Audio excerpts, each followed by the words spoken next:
So thank you, William. It was an awesome presentation. And I have gone into checking you. I mean, we know each other for almost like a couple of years. But your background is very, very different. Yeah. What is your background? Where are you coming from? How you ended up in Dubai, a Scottish man in Dubai? My background is, as I sort of mentioned, is engineering. And coming from Scotland, it was a sort of strange one. I take it my journey's been strange. But they put me into, my father and my uncle, put me into the refrigeration industry, the air conditioning industry in Scotland. Now, you don't need a lot of air conditioning in Scotland, right? But I go back to, is it odd or is it God? In 1990, I'll come forward, in 1990 I was offered a contract in Saudi Arabia. And I went to Saudi Arabia and I spent 9 years in Saudi. And I thought that was my time was finished. And I went back to the UK for 3 years. And I got a phone call. And again, we'll talk about networks also. I built up this network that I still have to this day through my trade, through the discipline. I got a phone call when I was asked if I wanted to go back out. I wanted to go to Dubai. Now, Saudi isn't really the Middle East. Don't let anybody tell you it is. It isn't. It's a completely different culture. So I ended up in Dubai in 2002. So I've been there. And actually, it was the Emirate next. It was Sharjah I was in. And I eventually ended up in Abu Dhabi for, 12 years. And now we've moved down to Dubai for 3 years. But the 9-to-5 job, if you like, which came along with that, has developed into a consultancy. And that's one of my businesses now. I'm working for a consultant, a large UK consultant in Dubai, as on the consultancy side of engineering.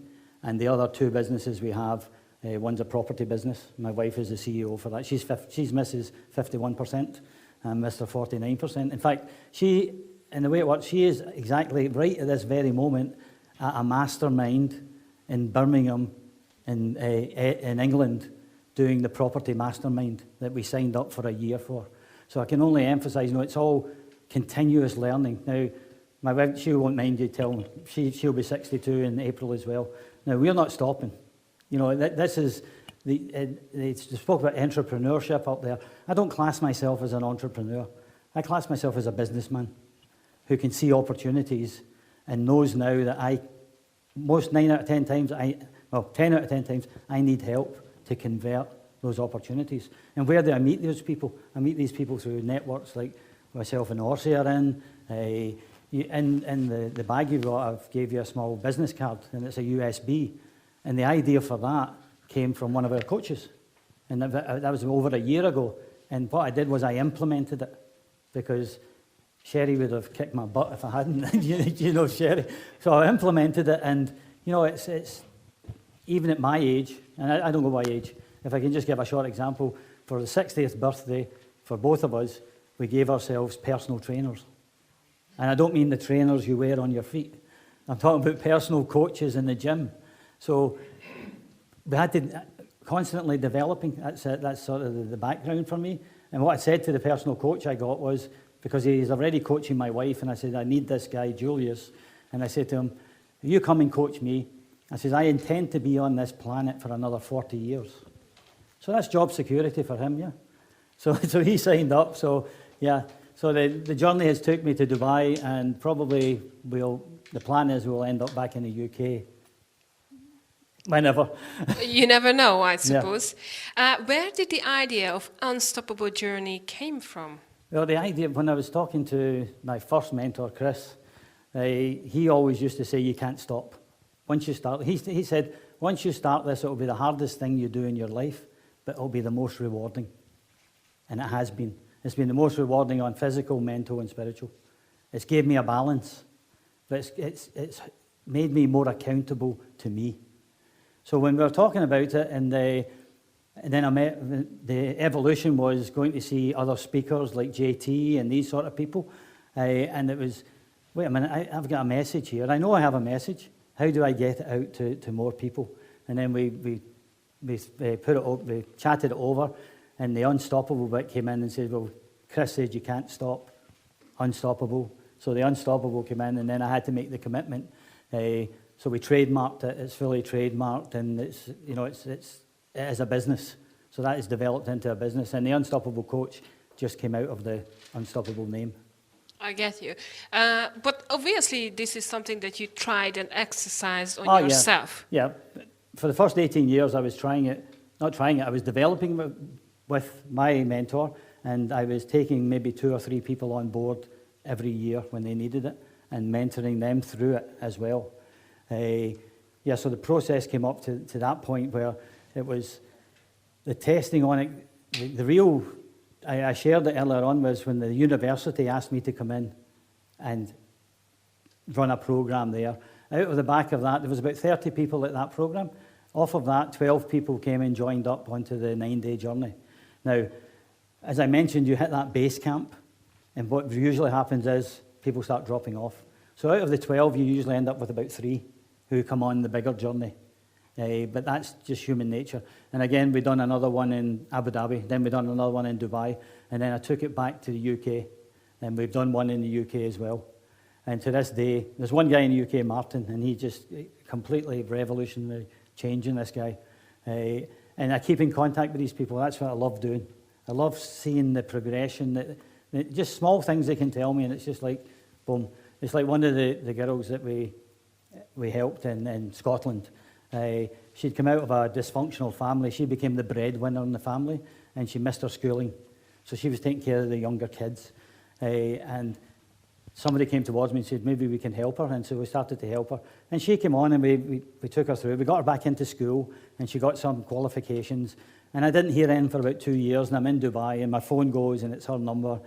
And she's on the phone, and she's saying, William, she calls me William. And I says, what is it? She says, you'll never guess what happened. And I thought something, I'm thinking maybe she's went back the way. She says, no, I've just landed a job with one of the biggest travel agents in Glasgow.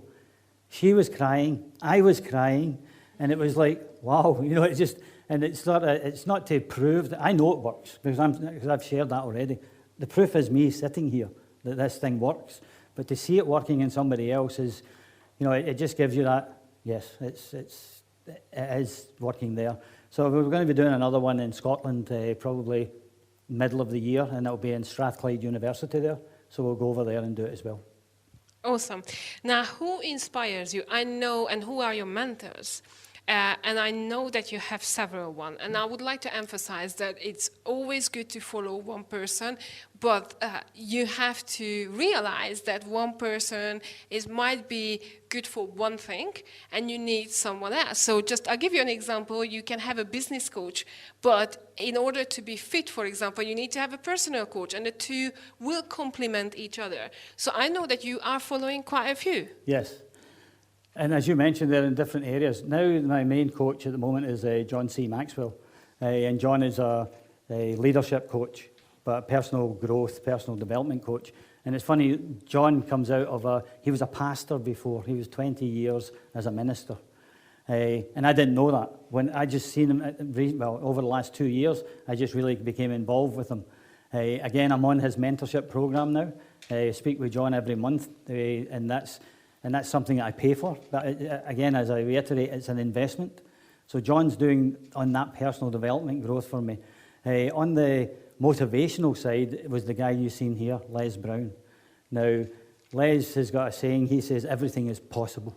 That's Les's. If you go and have a look at him, have a look at his videos, that's Les's. Nothing's impossible. Everything is possible. And when I'm feeling I need a boost of energy, I'll just plug in to him. Now, I've got another guy on the spiritual side, Father John, who's an ex-Catholic priest, who I plug into when I had all that difficulty with the addiction I was in and everything. He was part of helping me there, and I still plug into him. So I've got the 3 of them, and at any given point, and it happens, I'll go off on a tangent, then I know that if I talk to these people, they put me back on that path again. And like you say, also, I've got a personal coach in the gym. My wife is my diet coach, believe it or not. She's put us on a plant-based diet, whatever the hell that is, Well, I know what that is, but I'm allowed to break out on a Friday and Saturday. I can go for steak and chicken, but the rest of it's plant-based. So my last question quickly, because I know that they already saying that time. What sort of people can the Unstoppable Journey help? Well, I've just shared that it's right across the spectrum. I'm dealing with people that are really executives in companies they're in. I work for a company called Mace Macro, and Mace Macro are big. They're a global company, and they're headquartered in London. And now, with me sharing this information in the office in Dubai, I'm actually coaching some of the executives in London who have got to a point where they think that's enough. And then when you start to open them up, they see other possibilities within it. And right down at the beginning, what I said to you, there was a young girl, she was 18, 19, and we took her on this. And then there's the spectrum. So I think it's for anybody that's looking to improve their personal growth and to help. And I said before, it's business. It can be business related, it can be private related, but at the end of the day, it's personal. And once you get your personal development going, I can guarantee you won't want to stop. That's one of the things. Some people it's not for, but the people that have grasped it and embraced it, they just fly. They move in different networks, and it's true. You know, total sum of the 5 people you hang about with, right? So have a look around you, and what I had to do was I had to get rid of people. I had to get rid of family members, you know. And I'll just share how it started with me. It was Chris said to me, my mentor said, "Where's your mobile phone?"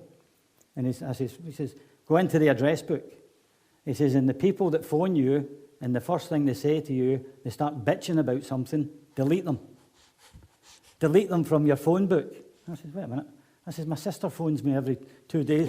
Delete her." I said, "Well," and so I had to go through it, and it took me, honestly, I've got a few people in my book, it took me about a month to delete everybody from A to Z. And when I deleted my sister, she was trying to get hold of me, right? And she got hold of me through my wife. And she says, "You'll need to speak to Faye." So I text her. And I told her, I says, "If you're going to call me, please make it positive." And I let her call me again, and then I explained to her. But I had to do that. I had to take the negative people out. They all had to go. I don't allow negativity in now. Naturally, the old me was swamped in it. Now, no. I'll speak to people that have got a negative attitude for about 2 seconds. And then I'll say, "Sorry, I've got to move on." So you just if you can think about that, look around you, the 5 people that influence you the most, and you're probably moving in that circle. William, thank you so much for coming from all across the other side of the world. My pleasure. Thank you.